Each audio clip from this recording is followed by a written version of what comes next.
To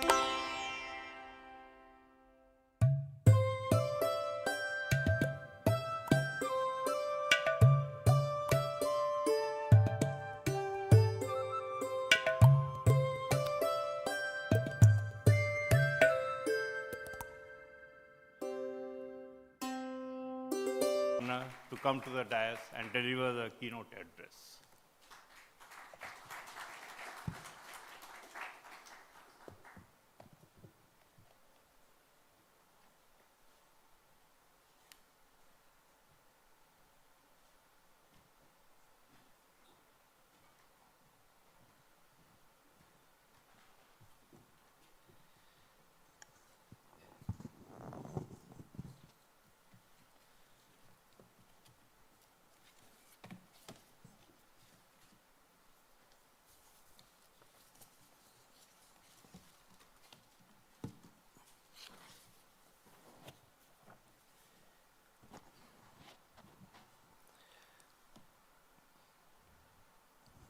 Good morning, namaskar.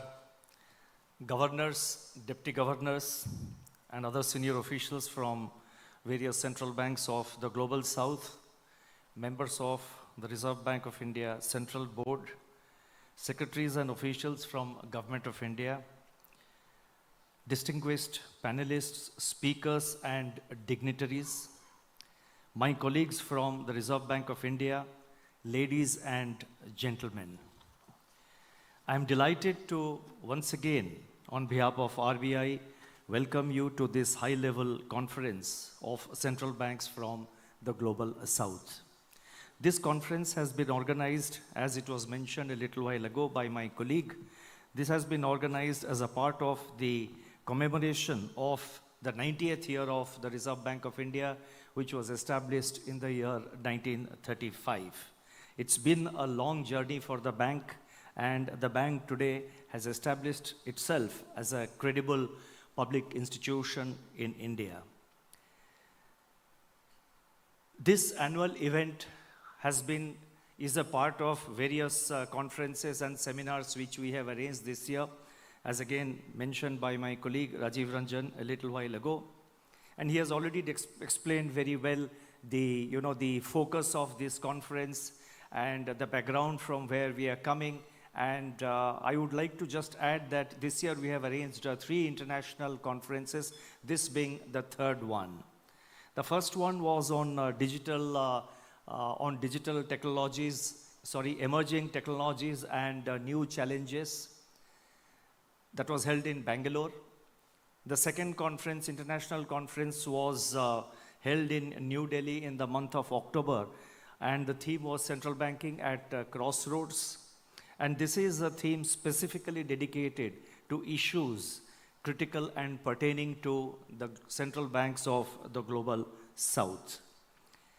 Depending on your feedback, and we are extremely happy that all of you are here from various parts of the world,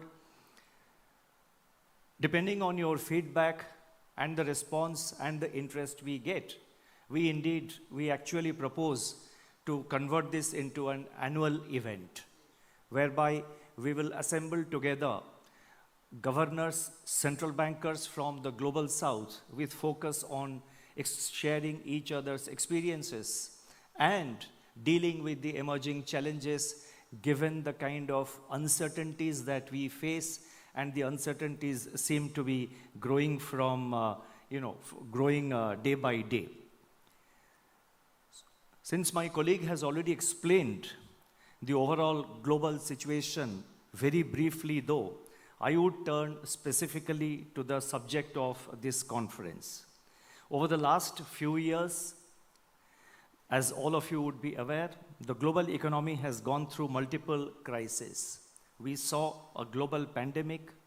We have experienced supply chain disruptions and realignments, geopolitical conflicts and wars, a global surge in inflation, geoeconomic fragmentations in trade, technology, and capital flows, debt sustainability challenges across the world, including advanced economies, and visible impacts of climate change. Together, they have posed humongous challenges for all central banks, including those of us in the global south. This conference gives us an opportunity to learn from each other's experience and reflect upon our respective journeys over the past few years. In my address today, I propose to focus on three specific areas of policy making and implementation, which I feel contain useful lessons, especially for the global south. These three areas which I am going to focus on, they include: 1, balancing inflation and growth; 2, monetary policy communication; and 3, crisis management. In each of these areas, I shall first present the Indian perspective and then highlight certain issues relevant for the global south. Let me first take up the issue of balancing inflation and growth. The period since the onset of the pandemic is an example of how the Reserve Bank of India could effectively maintain balance between price stability and growth within the space provided by the flexible inflation targeting framework. The flexibility of this framework is embedded in the law itself, which defines the objective of monetary policy, namely to maintain price stability while keeping in mind the objective of growth. Thus, while primacy is accorded to price stability, the law enjoins upon Reserve Bank to pay due regard to the growth considerations also. There is also a tolerance band around the target of 4%. There is a tolerance band to accommodate supply shocks, forecast errors, and measurement issues. Further, inflation target is spelled out in terms of average rather than on month-to-month basis. Failure is defined as breaching the target for 3 consecutive quarters. As monetary policy is forward-looking, the aim is to keep future inflation aligned to the target. Monetary policy involves taking considered call with a degree of judgment in the best interest of the economy. How much weight is assigned to a particular objective, that is, inflation or growth, depends on the assessment of risk it imposes on the balanced path of the economy. When the COVID-19 hit the Indian economy, it was crucial to support the economy to avoid greater damage, not only in the short term but also in the long term. We therefore used the flexibility embedded in the framework to focus on reviving growth as we looked through inflation spikes which were assessed to be transitory and driven by supply shocks. In hindsight, we were correct in our assessment since inflation receded as supply chains normalized and the pandemic subsided. Incidentally, to set the record straight, the Reserve Bank of India had started the cycle of rate cuts 1 year before the pandemic as economic growth was slowing down while inflation remained aligned to the target. We had not even come out of the shadows of the pandemic when the Russia-Ukraine started and drastically affected the entire policy calculus. The war-induced price pressures in key commodities, especially energy, edible oil, and food, together with domestic drivers such as weather disturbances, pushed inflation higher than the upper threshold of our target. You see, our target is 4% with a plus minus 2% on either side given as a band. So the upper threshold was 6%, and during this period, immediately after the commencement of the war in Ukraine, our inflation exceeded 6%. This presented a situation in which inflation became a much bigger concern, even as growth impulses were getting stronger. We responded to the need of the hour by changing the stance to withdrawal of accommodation, followed by front-loaded rate hikes. Therefore, whether it was the pandemic-induced growth slowdown or the war-induced surge in inflation, monetary policy responded appropriately to address both the objectives of inflation and growth. The overarching priority was to achieve a balance between inflation and growth. The timing and the timing of each and every policy measure, especially when there was a change of course, was also equally important. And while doing all this and while taking all these measures, we were very much mindful of the issues pertaining to financial stability also. What implications our policies would have on the aspect of the overall financial sector stability was also kept uppermost in our mind. And that is the kind of trade-off, that is the kind of complexity of challenges which I think every central banker in the world, and particularly in the global south, we face. I would now like to touch briefly on the role of complementary policies. The years 2020 to 2023 were a period, and it was unique in view of the incidence of multiple and overlapping shocks to food and oil prices, which challenged the conduct of monetary policy. It was necessary to neutralize the impact of these shocks through effective coordination with fiscal policy. While monetary policy worked on anchoring inflation expectations and containing demand pull pressures, effective supply management by the government alleviated supply chain pressures and moderated cost push inflation. Thus, effective fiscal monetary coordination was at the core of India's success in the face of a series of adverse shocks.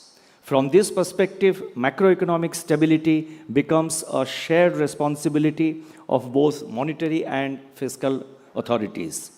Major structural reforms undertaken in India in the recent years, in particular, the introduction of the flexible inflation targeting framework, implementation of the nationwide goods and services tax, and enactment of the insolvency and bankruptcy code brought about a paradigm shift in the Indian economy and helped in raising the medium and long-term growth potential of India. Resilient growth has given us the space to focus on inflation to ensure its durable descent to the 4% target. A stable inflation or price stability is in the best interest of the people and the economy. It acts as a bedrock for sustained growth, enhances the purchasing power of the people, and provides a stable environment for investment. I would now like to turn towards certain relevant issues for the global south, and in this context, I have 2 points to make. The first relates specifically to the importance of growth and price stability in the context of the global south.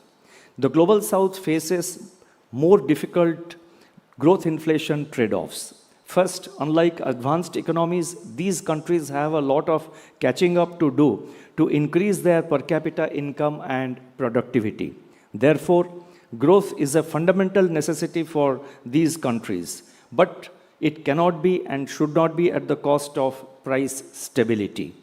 To achieve higher growth, countries in the global south need to step up investment in physical and social infrastructure, leverage technology and innovations, and carry out institutional reforms. All these require congenial public policies, including monetary policies, to be growth supportive, while maintaining balance with inflation. In fact, price stability is just as crucial as growth to enable economic agents to plan ahead, reduce uncertainty and inflation risk premium, encourage savings and investment, all of which provide a boost to the potential growth rate of an economy. Thus, in the long run, price stability supports sustained high growth. Price stability is also important because high inflation is disproportionately burdensome on the poor.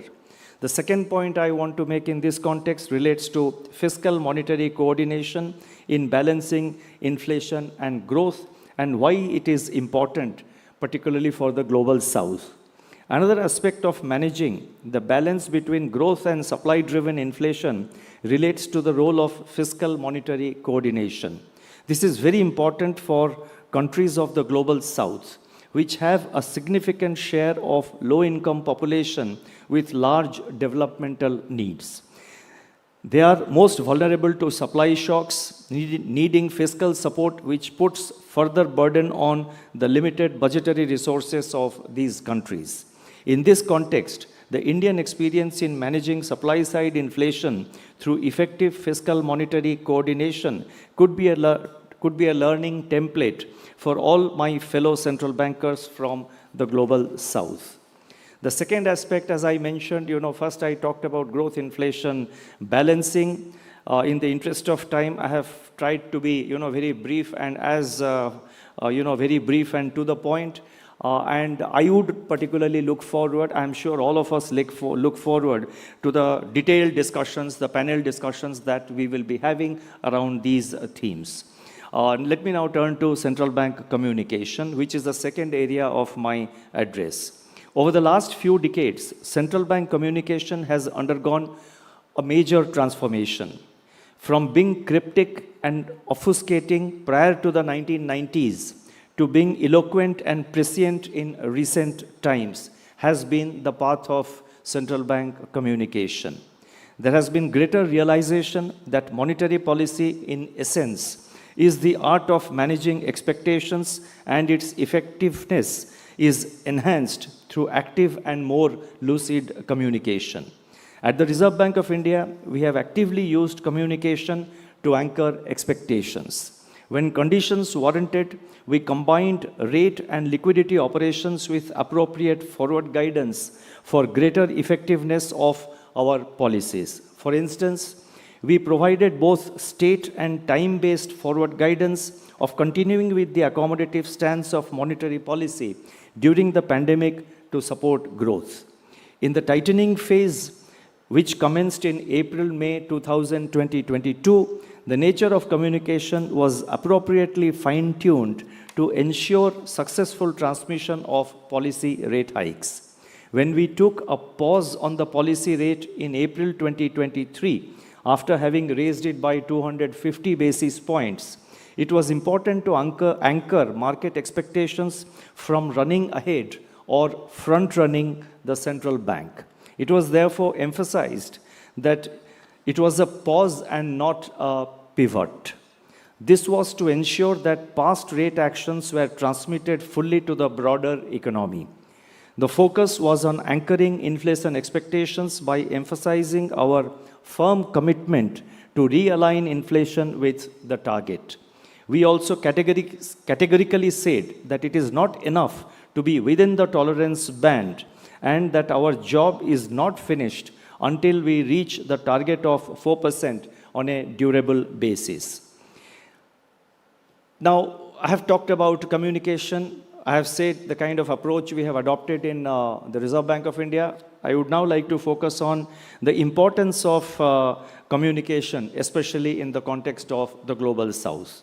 In countries of the Global South, communication assumes greater significance and new dimensions. For the countries of the Global North, communication was linked more to the exhaustion of conventional policy space once these countries reached the policy lower bound in the aftermath of the global financial crisis. This led to the adoption of forward guidance as a powerful tool to guide the expectations of the public. For countries of the Global South, the focus on central bank communication is a more recent phenomenon and has been associated with a variety of factors in line with their macroeconomic, socio-economic, institutional, and developmental stages. First, the role of communication has increased with, in the interest of time, I'll just focus on 4 points and then perhaps move forward quickly. In the context of communication, I have 4 specific points to make. First, the role of communication has increased with the transition of the economies of the Global South towards establishing more independent central banks and the associated need for transparency in the interest of democratic accountability to the public. The adoption of inflation targeting by some of us since the turn of the century further necessitated effective and transparent communication to explain policy regime changes, institutional environment challenges, and also to guide the expectations. Second, as central banks in these emerging market and developing economies gain greater independence in their sphere of operations, they realized the need for communication to adequately explain policy decisions, especially in the context of multiple objectives of growth and stability. Further, in periods after the global financial crisis and the pandemic, monetary policy easing in advanced economies increased the exposure of the global south to large swings in capital flows, exchange rate, and commodity prices. This has further complicated the tasks of central banks to explain policy trade-offs amidst continuing volatility.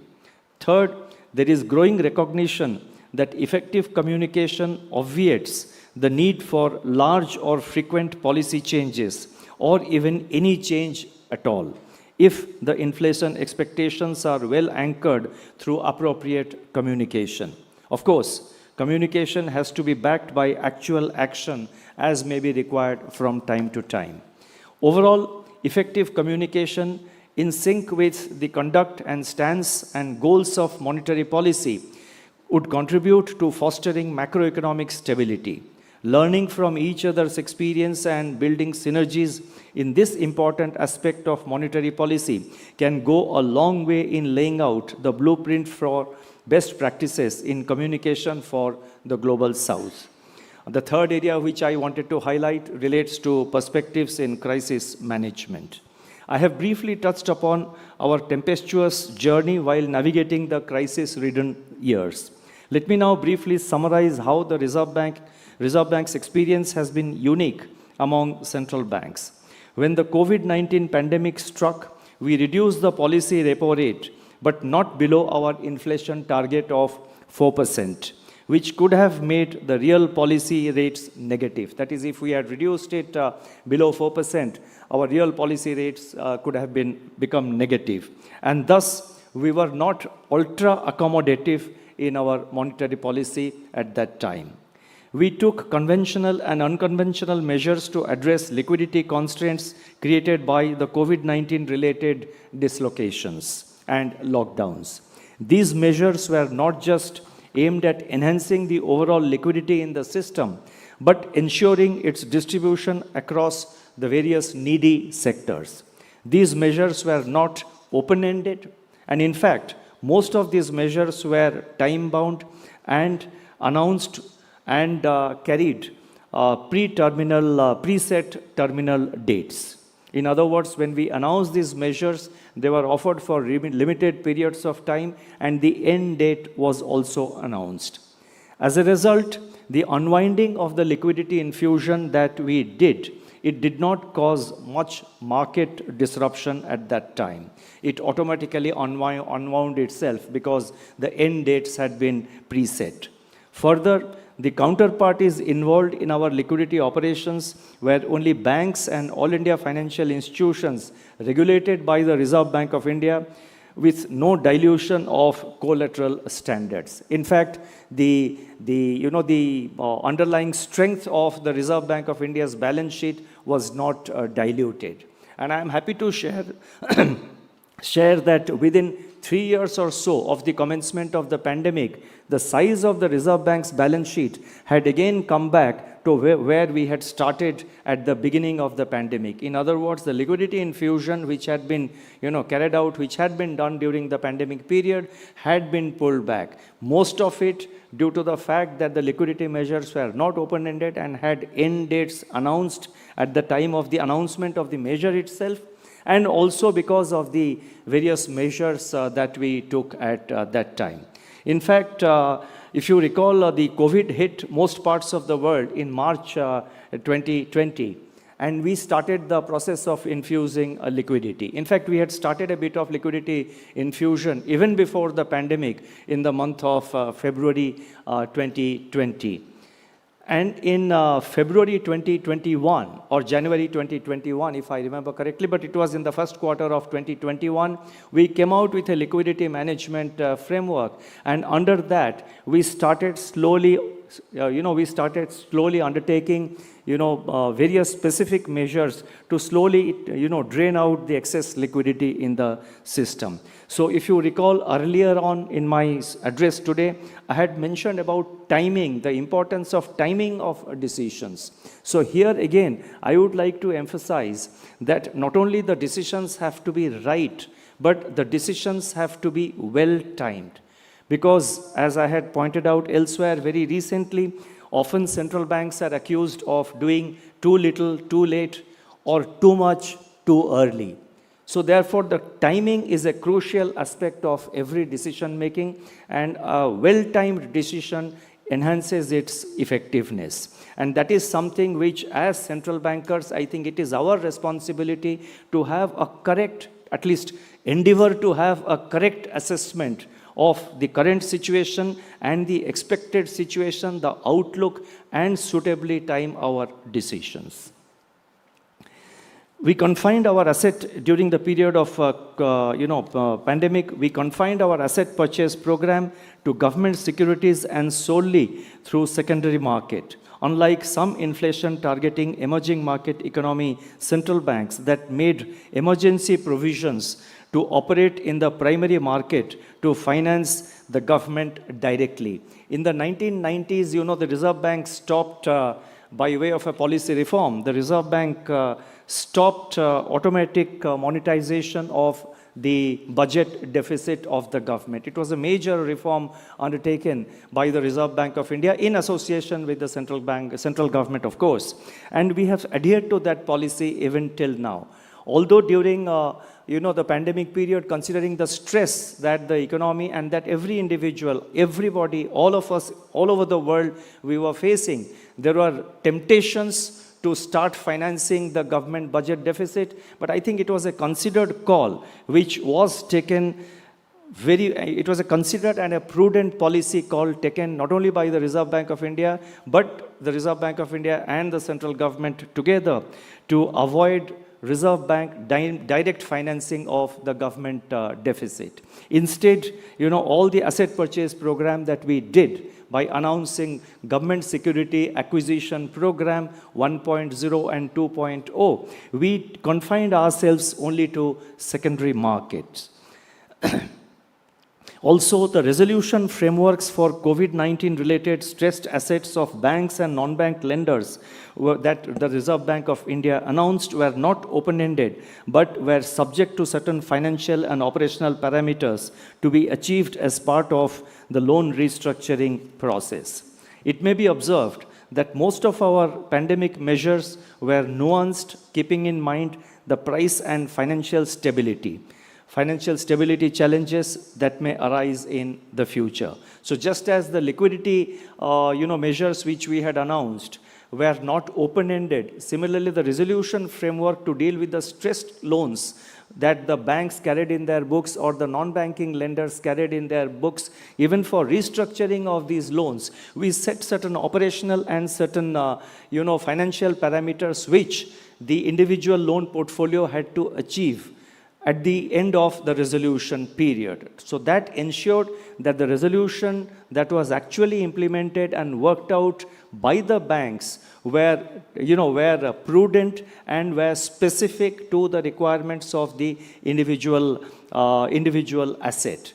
And under this, there was also a requirement on part of the promoter of the company to deliver on these operational and financial parameters by the period of resolution, which was 2 years, by the time this resolution period ended. Now, during the tightening cycle in the aftermath of the war in Ukraine, our actions also stood out in contrast to many other central banks. First, the quantum of our rate hikes was not as high as those of several advanced economies, where 75 basis points increase in interest rates became the new normal, as these economies had negative or near negative interest rates for quite some time preceding the onset of high inflation in these economies. Second, while changing the stance of monetary policy, our pitch was not as shrill as that of advanced economies. Our communication was nuanced and focused on building market confidence on the central bank's unambiguous commitment to align inflation with the 4% target. Third, we refrained from giving any forward guidance on the terminal rate in the prevailing cycle, given that such guidance was inherently risky in an uncertain environment. Fourth, even while pausing on the policy rate, we continued with the restrictive stance till we achieved a balance between inflation and growth. Summing up, in designing our response to both the pandemic and the inflation upsurge, we have not been tied down by conventional theory or any kind of dogma. We were nimble and flexible in our actions and policies. To quote an eminent economist, and I quote, "Good policy requires combining the science of the economist with the art of the practitioner." In that sense, through our actions, we have perhaps lived up to the maxim that says monetary policy is science, but monetary policy making is an art. It is, however, for others to judge. Let me now conclude. While the global economy has managed to hold its ground in the highly stormy weather of the past few years, clouds of uncertainties still loom on the horizon. Policymaking in this environment of heightened uncertainty is akin to driving a car through a foggy path ridden with speed bumps. These are conditions which will test the driver's patience and skill. Historical regularities are at the moment looking improbable, and policymakers are being put to test. When the history of our times is written, the experiences and learnings of the last few years will, in all probability, be a turning point in the evolution of central banking. For the countries of the global south, maintaining overall stability, which includes sustained growth, price stability, and financial stability, continues to be a daunting challenge. Central banks need to work towards more robust, realistic, and nimble policy frameworks that use monetary, prudential, fiscal, and structural policies synergistically to achieve the desired outcomes. I am confident this conference today and tomorrow will throw up important ideas and takeaways for charting out a future course for the global south. I wish this conference all success. Thank you. Namaskar.